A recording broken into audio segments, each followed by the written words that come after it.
Salut à tous, c'est Pangloche et bienvenue sur cette vidéo qui aujourd'hui va parler réussite-échec. Reprendre un petit peu ce dont j'avais parlé avant de partir là sur le séminaire, qui était parfois cette peur que l'on a de ne pas mettre en place un process, quel qu'il soit.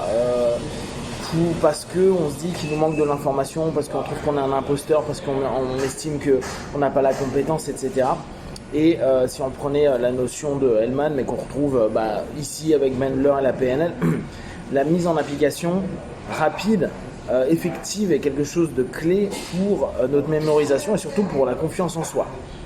Alors, ce qui peut parfois bloquer dans notre notion de mise en application, c'est se dire je vais foirer, je vais avoir un échec, ça va pas être bon, je vais mal faire. Et quand on est dans l'accompagnement, on peut même aller plus loin à se dire je pourrais potentiellement faire du mal à quelqu'un, en tout cas ne pas répondre à un besoin, ne pas répondre, ne pas donner satisfaction, etc. Alors plusieurs choses. Si on reprend les processus comme l'hypnose, la PNL et tout ce qui va se jouer avec des trans, mais qui joue volontairement avec des trans, on sait très bien que le praticien n'a pas un pouvoir absolu.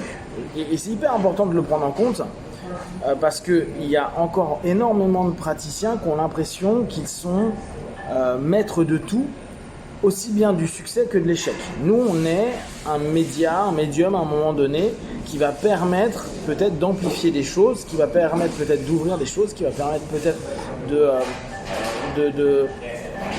d'être une clé ou une porte d'entrée à quelque chose. Par contre, même si, aussi bien en négatif qu'en positif, même si le gars il change d'un coup, il a une résultante qui lui convient par rapport à sa problématique, ça ne veut pas dire que c'est forcément que grâce à nous et que c'est bien sûr l'ensemble du processus qu'il a pu avoir et mettre en place au fur et à mesure de sa vie qui fait qu'à ce moment-là, il est prêt et que parfois nos 5 minutes, 10 minutes ou heures de session va vraiment apporter un vrai plus. Maintenant, c'est la même chose dans le négatif. Des personnes qui vont se dire à cause de moi, mon partenaire n'a pas eu ça ou a vécu ceci ou cela. Ouais, vous avez peut-être un moment ou un autre été une goutte d'eau en plus qui est peut-être la goutte d'eau qui fait déborder le vase. Et ça, il faut s'en rendre compte. Oui, peut-être que entre guillemets, on était là au mauvais moment ou au bon moment, parce que c'est très bien qu'une personne puisse vivre des choses. Après, c'est à nous de nous adapter dans notre session. Et puis, si on a bien donné un préto qu'on a bien cadré, on lui a bien dit, il y a des moments, tu pourras peut-être être vraiment pas bien, etc. Donc, ça appartient aussi à la fonction et au cheminement qu'on met en place. Cette notion est importante à prendre. On n'a pas tout pouvoir et si on l'avait, on serait tous des bêtes en PNL, on serait tous des bêtes en influence, si je reprends le truc de ces derniers jours. On serait tous des putains de manipulateurs. Même si on est tous des manipulateurs, on n'est pas des putains de manipulateurs. On n'est pas forcément hyper bons et même il y a des moments quand on le fait volontairement, qu'on a une stratégie et tout, on fait de la merde. Donc c'est un peu complexe comme notion. Maintenant, alors on met de côté cette notion de faire du bien ou faire du mal à son partenaire. On peut se dire ah oui mais je vais donc pas performer dans ce que je vais mettre en place parce qu'il ne se passe rien. Donc ma nouvelle technique, c'est chiant parce que j'ai pas 100% de réussite ou j'aurai pas forcément une réussite ou mon partenaire n'en aura pas. Et là encore, on s'en fout. Dans l'absolu, on fait au mieux. Nous, on met tous les moyens qu'on a pour faire au mieux. On propose des séquences, des techniques ou des stratégies qui peuvent correspondre pour un mieux-être du partenaire, mais on ne peut pas dire qu'on va réussir à 100%. Et même celui qui dira j'ai 100% de réussite, qu'importe le système, c'est un mytho. C'est un mytho parce qu'on trouvera toujours des exceptions, parce qu'on trouvera toujours sur une durée plus ou moins longue des feedbacks qui nous a pas donné. On l'a beaucoup dans le monde du tabac, genre moi j'ai 100% de réussite sur l'arrêt du tabac. Ouais.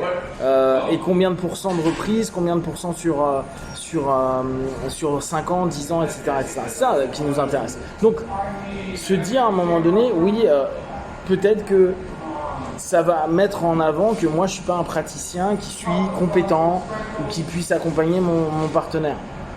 Mais là encore, c'est vous qui vous mettez la pression tout seul. Si vous êtes dans le principe à vous dire mais on passe le nombre de séances qu'il faut, alors bien sûr, beaucoup qui passent dans la thérapie brève, ils sont pas dans cette dynamique à se dire je veux pas que ça, ils veulent pas que ça dure 10 ans, mais que ça dure 5, 6, 7 séances, c'est déjà long, hein, ça vous fait 7 mois si vous voyez une personne une fois par mois. Si vous le voyez 2 fois par mois, ça vous fait quand même 3 mois. Allez, même 5 sessions, ça peut faire entre 5 séances et 2 mois et demi, ce qui est déjà un gros taf, quelque chose de plutôt cool. Sans dire que ça va résoudre tout, mais vous avez mis en place une stratégie, quelque chose, parce que vous vouliez voir le feedback, vous venez de l'apprendre, etc. Et ça passe pas. Et c'est pas grave. Au milieu de la session, vous pouvez changer de stratégie parce que vous voyez que la personne bloque ou ça la met pas à l'aise, ou en tout cas ça va pas dans vous ce que vous attendez de votre processus d'accompagnement.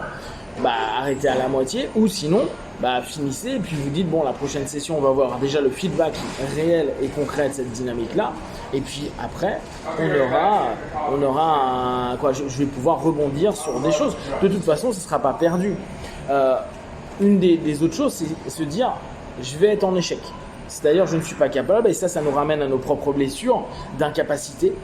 Tu seras jamais capable de, ou je ne suis pas bon à, etc. Et là dans ce cas là ça n'a rien à voir avec le fait de la technique ou pas, ou la peur de tester. C'est juste, il y a peut-être un gros boulot à faire sur est-ce que tu as l'impression que tu es capable ou incapable, et pourquoi tu es encore blessé comme un enfant. Et on l'est tous, il n'y a pas de souci là-dessus, mais comment ça se fait que tu puisses encore te dire ah non mais l'échec c'est pas bien, on va te mettre un mauvais point, tu vas avoir un mauvais commentaire sur Facebook, tu vas avoir quelqu'un qui va te gronder ou te dire des choses. C'est pas la fin du monde. Et là encore, nous, ça nous permet de nous dire ok, qu'est-ce que j'ai fait, est-ce que j'ai bien capté le système, ou tiens, il me manque peut-être à ce moment-là, surtout si je suis en cours de formation, je peux aller demander ce que j'ai peut-être bugué, etc. Si c'est en fin de formation, se dire ok, je vais peut-être reprendre comment j'ai fait, et n'hésitez pas à vous enregistrer pendant vos séances à ce moment-là pour vous dire ah ouais, peut-être que j'ai bugué là, je vais reprendre, mais surtout recommencer. C'est pas parce que vous avez foiré qu'il ne faut pas vous relever. Vous avez foiré, vous relevez, vous recommencez. C'est pas la fin du monde. Et comme je vous dis, on n'a pas cette puissance absolue sur autrui. On n'a pas c'est cette capacité absolue de pouvoir influencer à mort la vie des gens. Même des gens, là c'était intéressant, revenant de ce séminaire-là, même des gens qui ont bossé avec Bendler, qui ont bossé avec Robbins, si j'en ai rencontré, etc.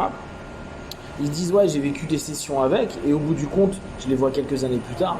Il y a aucune ils t'en parlent comme si c'était une session normale avec John, le gars du Nebraska qui vient de sortir d'une séance normale. C'est juste parce qu'il y a eu un nom, mais sinon factuellement la personne, ça lui a pas changé sa vie.